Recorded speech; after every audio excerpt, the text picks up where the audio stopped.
Olá pessoal, estamos aqui para mais um Business Talk. Eu me chamo Diego, sou contador, formado em Ciências Contábeis, pós-graduado em Gestão Empresarial.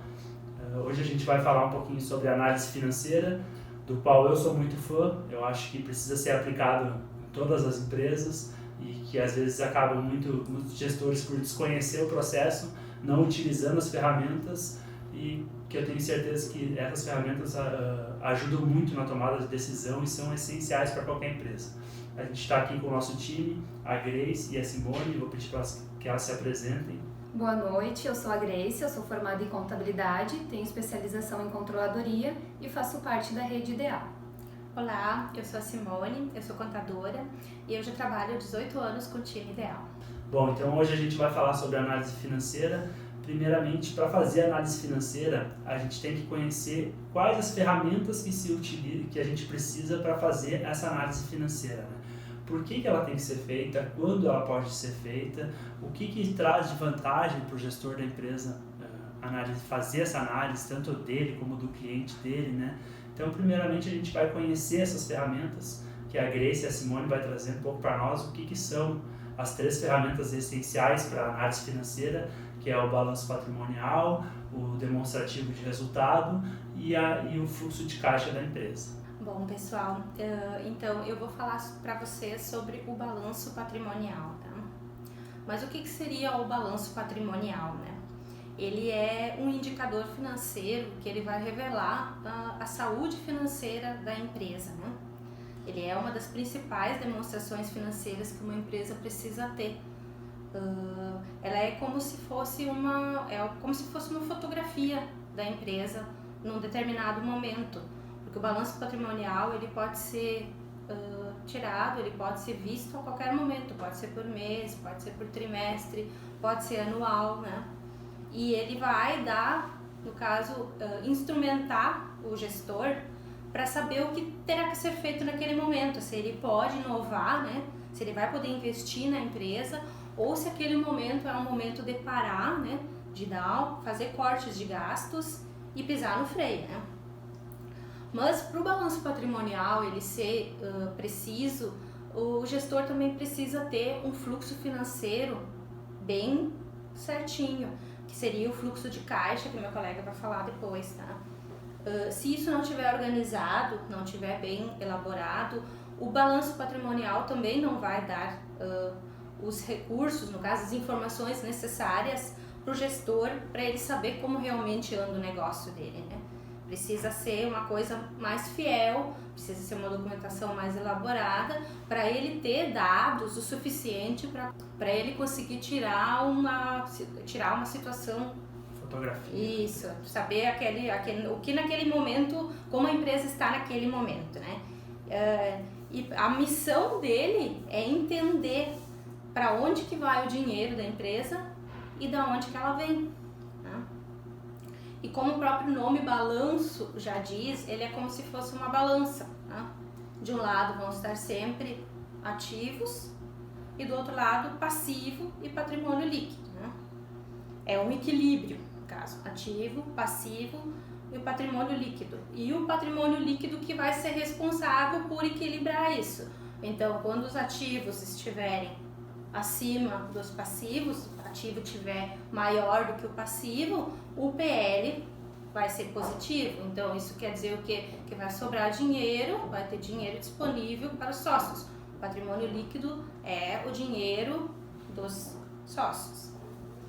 Eu vou dar uns exemplos de ativo, né, para vocês entenderem o que são os ativos, o que são passivos.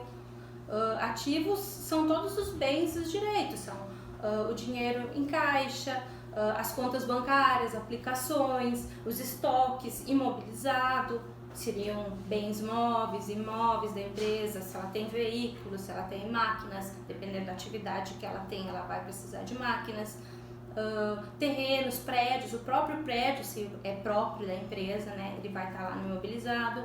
E o que é o passivo? Passivo são, então, as obrigações. São os fornecedores que ela tem a pagar, empréstimos a pagar, impostos, a folha de pagamento. E o patrimônio líquido, ele vai ser sempre composto pelo capital social, que é aquele dinheiro que né? Os sócios vão investir para abrir, para começar a empresa, e juntamente ali vão estar lucros e prejuízos conforme o andamento da empresa, né? A gente sabe que tem uma parcela de empreendedores que ainda não se utilizam muito do balanço patrimonial. Talvez porque eles não sabem tirar vantagem dele, né? Ou porque eles não conseguem entender como que ele pode melhorar a saúde financeira da empresa, né? Porque para o negócio crescer, a empresa ela precisa estar segura, ela precisa estar com ter uma base sólida, né?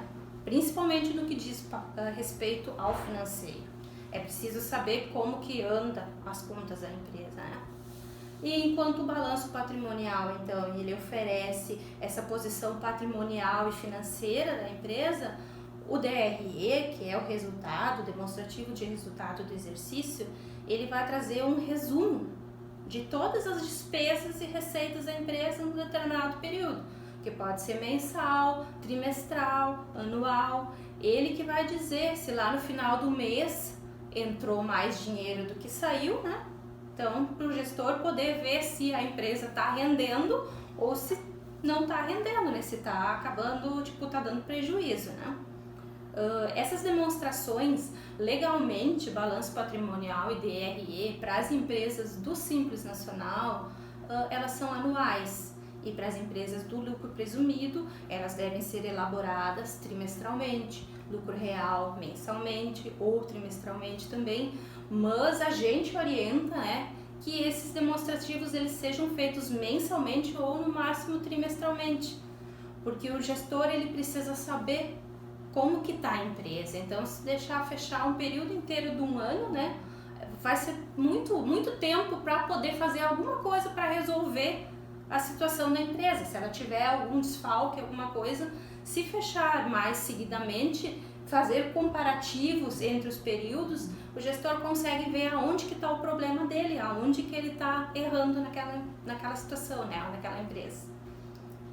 E agora eu vou passar então para a Grace, para ela explicar então sobre o fluxo de caixa, que é o indicativo que anda junto, né, com o balanço e com o DRE. Só para complementar um pouquinho essa parte que a Simone passou, assim, muita gente acha que, muito gestor acha que o balanço, ele é só uma ferramenta para fins de obrigação contábil para entregar, e não utiliza. O que a gente quer trazer hoje aqui para vocês é que essa ferramenta é o que dá base para a tomada de decisão. Por isso que a gente precisa utilizar essa ferramenta para ver como é que a nossa empresa está caminhando e ver se eu preciso tomar essa ação, não preciso tomar, né?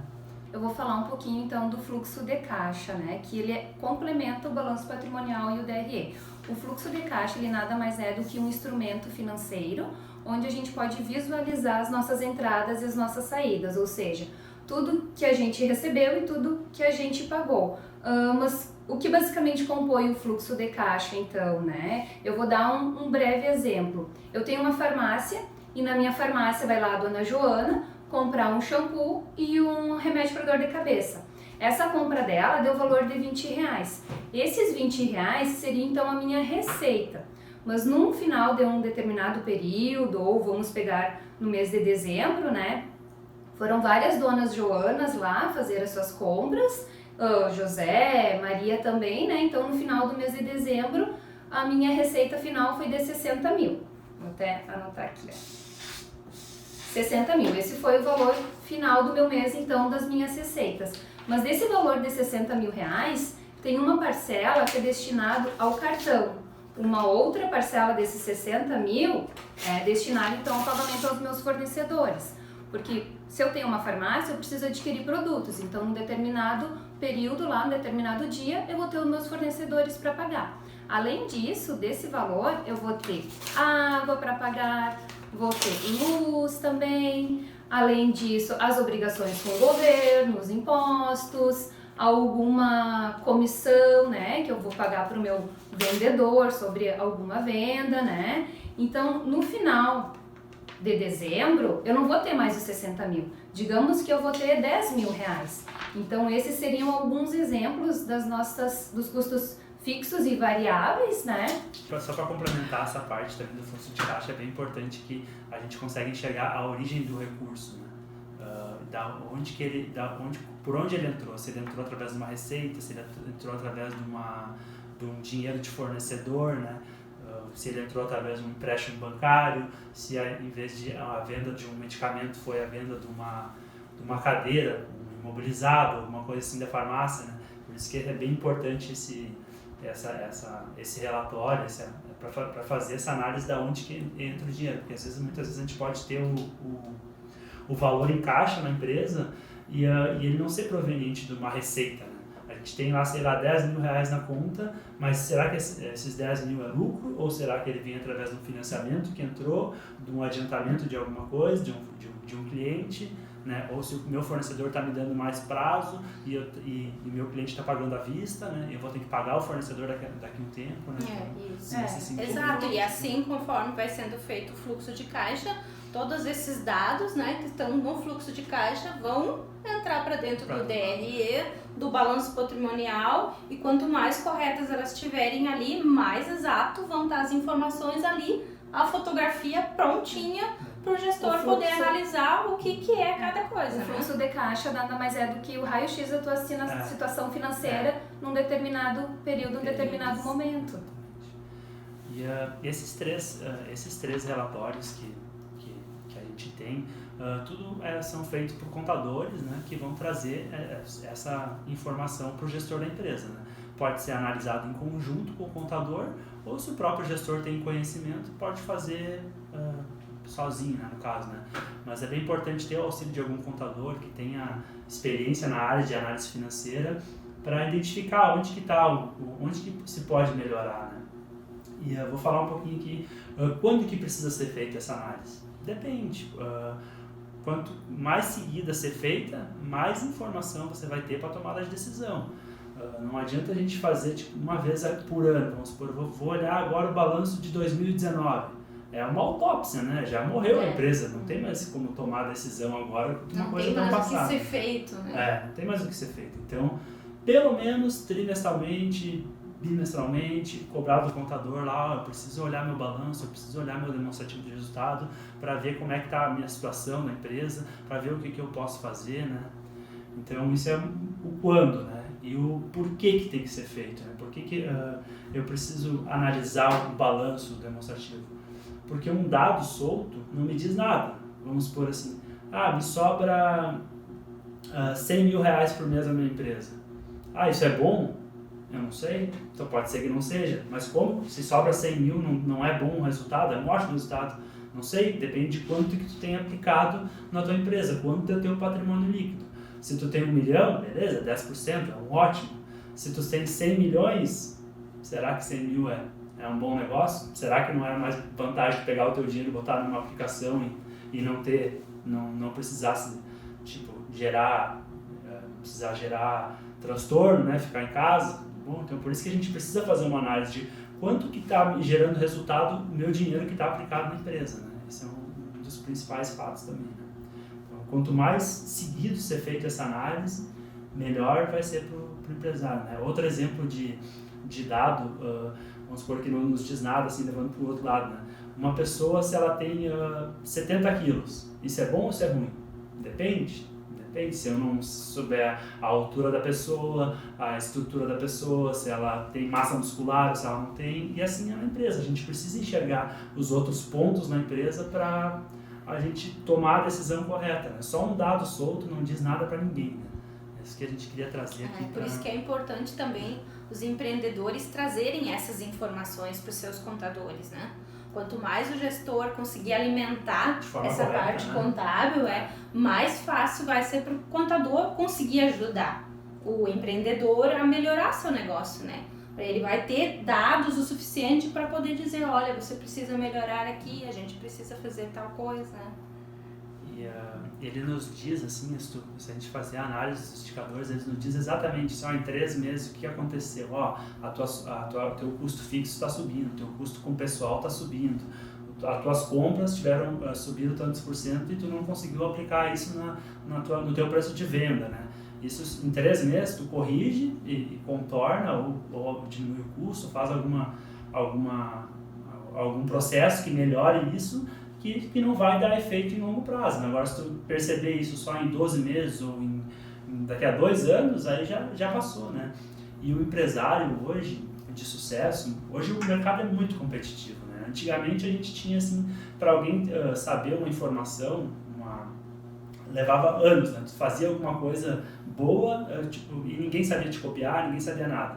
Hoje, se tu acerta um negócio, acerta uma empresa, e em 10 minutos tá todo mundo sabendo como é que tu faz e vão te copiar, vão fazer certo, né? Então a gente sempre traz aqui que o empresário de sucesso não é aquele que realmente faz a coisa mais certa, né? Mas e sim aquele que erra menos nos processos, né? E como que se erra menos nos processos? Tendo informação para tomar decisão. Não tem como tomar decisão no escuro, porque eu acho que está assim, eu acho que na minha cabeça isso funciona assim. Então isso que a gente queria trazer hoje aqui para vocês, assim, tentar fazer de uma forma fácil, assim, para que seja fácil de entender e que seja bem útil para vocês, que corram atrás dessa informação, que peça para o contador lá, eu quero ver meu balanço, eu quero ver como é que funciona esse processo, que tenho certeza que tomando decisões certas, com base em informações corretas, não tem como qualquer negócio dar errado. A gente está aberto também, né? Se Isso. tiver algum assunto que seja do interesse de vocês nessa parte contábil, né? Que vocês queiram que a gente traga e explique, a gente está aberto a isso também. Então, muito obrigado. Espero que a gente tenha contribuído para o sucesso profissional das empresas de vocês, para o sucesso de todo mundo que está nos assistindo. E até a próxima. E Consultoria Assistida, um pacote completo de soluções digitais para empresas. Contém hot site com domínio próprio. Assim você terá visibilidade e credibilidade para seu negócio. Integração e debates através de videoconferências, sistemas de captação e gestão de clientes. Você terá muito mais prospects e clientes qualificados para seus produtos. Consultorias para as áreas de marketing e vendas, inovação e tecnologia, financeira, jurídica, administrativa e operacional. Isso tudo para seu negócio acontecer. E Consultoria Assistida, soluções para o dia a dia de sua empresa. Acesse nosso site www.consultoriaonline.